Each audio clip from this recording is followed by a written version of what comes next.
करने के बाद ट्यूशन लाइन में जाना? नहीं, मैंने एमबीए कंप्लीट करी, बिल्कुल सही बात है। उसके बाद मैंने जॉब भी करी। तो आपकी फैमिली का क्या रिएक्शन था कि आपने बोला कि मैं ट्यूशन पढ़ाता हूँ? वही जो सबका रिएक्शन होता है, खराब रिएक्शन। क्या है ना कि स्टार्टिंग में तो प्रॉब्लम फेस करनी पड़ती है कि कोई भी ट्यूशन वगैरह पढ़ाता है तो लोग कहते हैं कि मतलब कि यार क्या है, ट्यूशन पढ़ा रहा है। सेटिस्फैक्शन जरूरी है किसी भी इंसान के लिए, क्योंकि इंटरेस्ट के साथ अर्निंग की अलग बात हो जाती है। विदाउट सो गाइस, आज हमारे साथ है मेरे मेंटोर और मेरे गुरु, जिन्होंने मुझे ट्यूशन लाइन में काफी पहले मौका दिया था और आज मैं कह सकता हूँ इनकी बदौलत मैं ट्यूशन वगैरह पढ़ा रहा हूँ और काफी अच्छे लेवल पर ट्यूशन पढ़ा रहा हूँ। और हमारी कुछ आगे की प्लानिंग्स है जो हम बहुत बढ़िया तरीके से ट्यूशन को एक्सपेंड करेंगे। तो इसके बारे में कुछ बातें करेंगे सर से और सर अपने बारे में कुछ बताएंगे।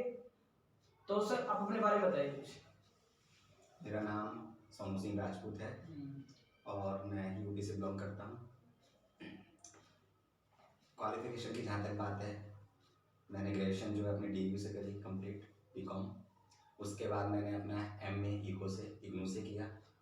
और ट्यूशन लाइन में जहाँ तक आने की बात थी तो मेरे दो पर्पस थे, एक तो अर्निंग और प्लस इंटरेस्ट। तो मुझे अर्निंग भी चाहिए थी और मेरा इंटरेस्ट भी था कि मैं किसी न किसी तरीके से, किसी न किसी बहाने से एजुकेशन फील्ड से जुड़ा रहा हूँ और बच्चों की किसी न किसी तरीके से हेल्प करूँ। तो मैंने इसके रिगार्डिंग कई बच्चों को स्टार्टिंग में फ्री ऑफ कॉस्ट भी ट्यूशन दी, कम पैसों में, जिनको लगता था कि भाई पेरेंट्स के पास उतना नहीं है करने के लिए, तो उनसे मैंने कम पैसों में फीस दी। नहीं, जैसे कि मैं सुना आपने एमबीए भी की हुई है, आपने मुझे बताया था। नहीं, एमबीए करने के बाद ट्यूशन लाइन में जाना? नहीं, मैंने एमबीए कंप्लीट करी, बिल्कुल सही बात है। उसके बाद मैंने जॉब भी करी, ऐसी बात नहीं। एमबीए से रिलेटेड मैंने शेयर मार्केट में जॉब करी। अच्छा। लेकिन वही जो अभी मैंने आपसे बात बोली है कि दो चीजें होती है ना, कि पैसा तो उसमें भी था, लेकिन पैसा प्लस इंटरेस्ट। तो मेरा इंटरेस्ट और झुकाव उसी तरफ था, टीचिंग की तरफ, किसी न किसी तरीके से। जैसे मैं आपको 3-4 साल से जानता हूँ, तो मैंने आपके अंदर एक चीज देखी है कि आप को जो चीज पसंद आती है वो आप वो चीज करते हो और जो नहीं आती है आप उसकी तरफ भटकते भी नहीं हो। नहीं। तो जैसे कि आप, जब मैं आया था आपके पास तो आपने मुझसे एक चीज बोली थी कि विवेक, मेरे यहाँ पे इंग्लिश की टीचर की रिक्वायरमेंट है तो तुम पढ़ा लो। और मुझे सच में नहीं पता था कि मैं ट्यूशन लाइन में ही घुसने वाला हूँ, क्योंकि उस टाइम मैं भी जॉब के लिए भटक रहा था।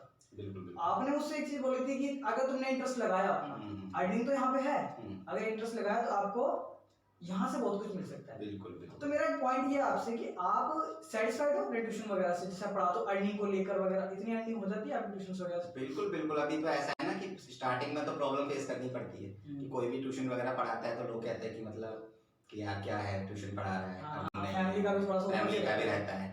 लेकिन बाद में जब धीरे धीरे आप स्टेबलाइज कर लेते हो अपने ट्यूशन सेंटर को, अच्छी खासी अर्निंग हो जाती है, तो उसके बाद फैमिली भी फिर आपको सपोर्ट करती है। फैमिली भी कहना बंद कर देती है, उन्हें पता है कि हाँ अर्निंग कर रहा है बच्चा। अच्छा, तो अच्छी अर्निंग कर रहा है। आपका कहना मतलब ये कि अर्निंग कहीं से भी हो सकती है, लेकिन कहीं से भी हो सकती है, इंटरेस्ट इंटरेस्ट होना चाहिए, क्योंकि इंटरेस्ट के साथ अर्निंग की अलग बात हो जाती है। विदाउट इंटरेस्ट अर्निंग करोगे तो वो तो कई ऑप्शंस हैं आपके पास, आपकी बात मजा नहीं आएगा। बात सही, मैं कहता हूँ आपको जो पसंद आती है वो चीज करते हो, जो नहीं आती भटकते हो, वो मैं उधर जाता नहीं। चाहे फिर मेरे को कोई पैसों का कितना भी वो लगे कि भाई यहाँ से मुझे 50,000 मिल रहे हैं, उधर से 1 लाख, तो अगर मेरे को इंटरेस्ट नहीं है तो 1 लाख की तरफ नहीं जाऊंगा मैं। 50,000 जो उसको सेटिस्फैक्शन जरूरी है किसी भी इंसान के लिए।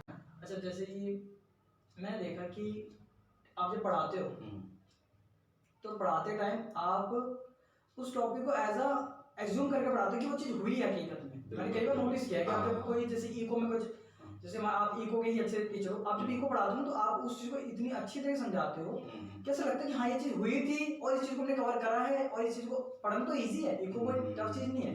आप उस तरह से पढ़ाते हो। आपकी इसके पीछे स्ट्रेटजी क्या होती है कि आप ऐसा इको पढ़ाते हो तो उसमें क्या आपने उसके लिए अपने 3-4 रातें बंदे बोलते हैं कि हम पढ़ते हैं फिर पढ़ाते हैं, जैसे मैं अभी भी करता हूँ, मुझे कुछ पढ़ना होता है तो मैं पढ़ाना होता है तो मैं पढ़ता हूँ पहले। आपका ऐसा कुछ है कि आपको एक्सपीरियंस हो गया पढ़ाते पढ़ाते कि नहीं अब तो बुक खोलूंगा, पढ़ना नंबर ये मैं आंसर बता दूंगा, चलो ठीक है निकालो बच्चे, हो गया?